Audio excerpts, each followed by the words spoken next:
සුබ දවසක් යාළුවනේ. මම ඔයගලන්ට විශේෂ කාරණයක් මේ දවස්වල ආපහු වැස්ස පටන් ගත්තා. ඒකට කලින් මහා ආරණ්‍යපාත වැස්සත් එක්ක තනින් තන වතුර එකතු වෙලා තියෙනවා. දැන් බලන්න මේ අපෙත් දැන් අද අපි පොඩි ශ්‍රම දානයක් තියෙනවා. ඒකෙදී මේ වතුර එකතු වෙච්ච තැන් සහ වතුර එකතු වෙන භාජන ඒ වගේම එවැනි ඒවා අයින් කරලා සුද්ධ පවිත්‍ර කරන්න තමයි ලෑස්ති වෙන්නේ.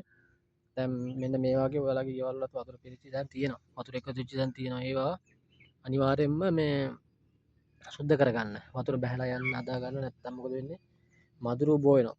මදුරුව බෝ වෙලා ඒ බෝ වෙන මදුරුව කමක් නැහැ කියමුකෝ. ඒතකොට ඩෙන්ගු මදුරුව එහෙම කීටය බෝ වුණොත් ඒක ශරීරයට ඉතාමත් අහිතකර. අපි නිරෝගී ජීවිතයක් ගත කරන්න තමයි මේ හැමදේම කරන්නේ. ඒක නිසා මේ හොඳට බලන්න මේ වගේ වතුර පිරිච්ච තැන් මේ දිගටම අපේ මෙතන වතුර පිරලා තියෙන. ඉතින් මේවා දැන් අපි ක්ලීන් කරන ගමන් තියෙන්නේ. ඔයාලත් හැකි තරම් බලන්න බලලා ඉවරලා හොඳ නිරෝගී ජීවිතයක් ගත කරන්න සුද්ධ පවිත්‍ර කරගන්න. ස්තුතියි.